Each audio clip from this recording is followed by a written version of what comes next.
চিকি cheese, এটা হচ্ছে শনিয়াকার একটা রেস্টুরেন্ট। এত বাজে সার্ভিস দিবে ওনারা কখনো ভাবতেও পারি নাই। মানে ভাইটা এত ফিটফাট, ভেতরটা যে এরকম হবে কখনোই কল্পনা করতে পারি নাই।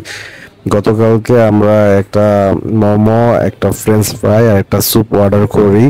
তো 1 ঘন্টা পরে এসে বলে, স্যার আমাদের কাছে তো ফ্রেঞ্চ ফ্রাইটা হবে না।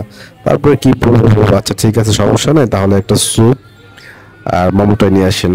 তারপরে 1.5 ঘন্টা পরে স্যুপ নিয়ে আসলো। আসার পরে তো সবাই ওইটাই খাচ্ছিলাম। খাওয়ার পরে কিছুক্ষণ পরে ওনারা নিয়ে আসলো মোমো। মোমো দেখে মনে হলো যে এর চেয়ে আমার 100 টাকা যে রাস্তার মোমো অনেক ভালো। পরে কি করব, ওটাই আমাদের খেতে হলো। আর ওনাদের সার্ভিসটা খুবই বাজে। তো এই যে মোমোটা 190 টাকা নিচ্ছে, আমি মনে করি এর চেয়ে রাস্তার মোমো 1000 গুণে ভালো।